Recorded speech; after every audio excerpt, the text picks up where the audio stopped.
ये उस ज़माने की बात है जब हज़रत मूसा अलैहिस्सलाम बनी इसराइल की रहनुमाई कर रहे थे।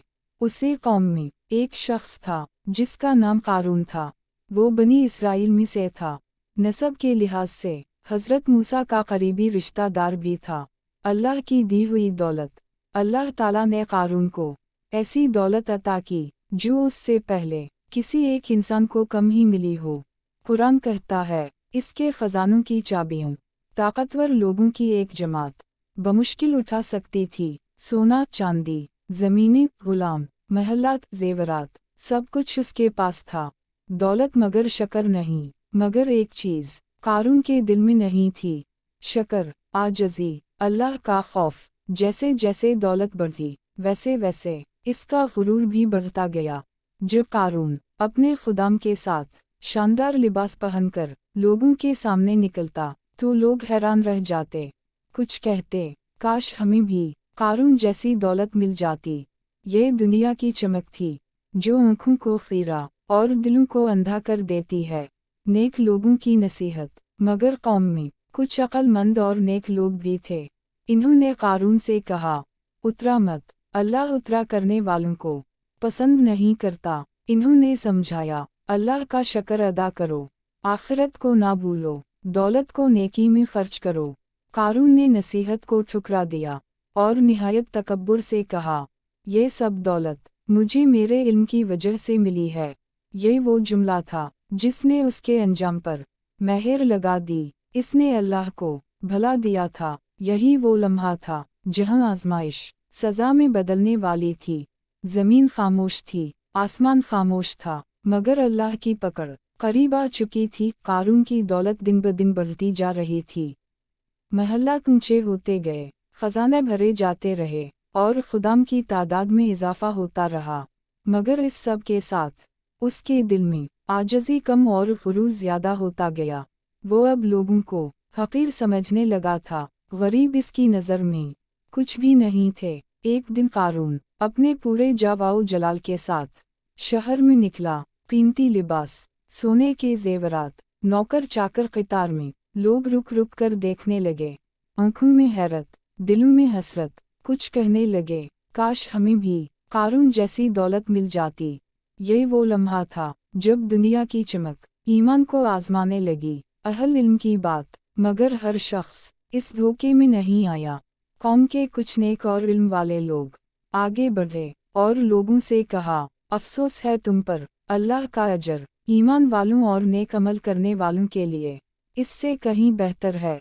इन्होंने वाज़ेह किया, दुनिया आर्जी है, आखिरत दायमी है, दौलत असल कामयाबी नहीं। जब ये बातें कारून तक पहुंचीं तो उसने तंजिया मुस्कुराहट के साथ कहा, ये सब तुम्हारी कम फहमी है।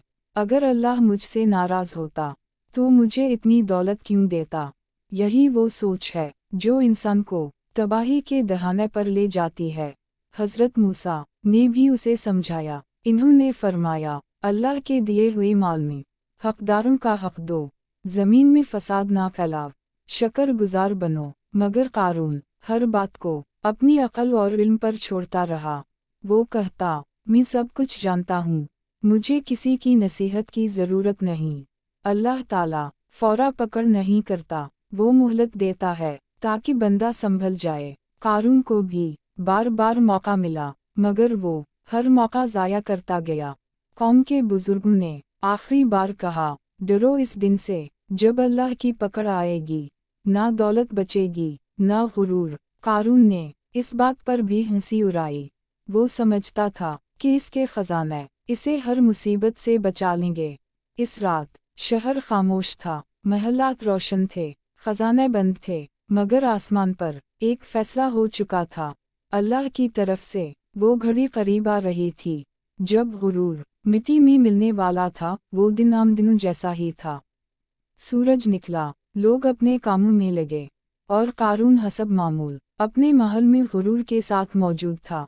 इसे किया खबर थी कि आज वो दिन है जब दौलत, ताकत और गुरूर सब एक लम्हे में ख़त्म हो जाएंगे।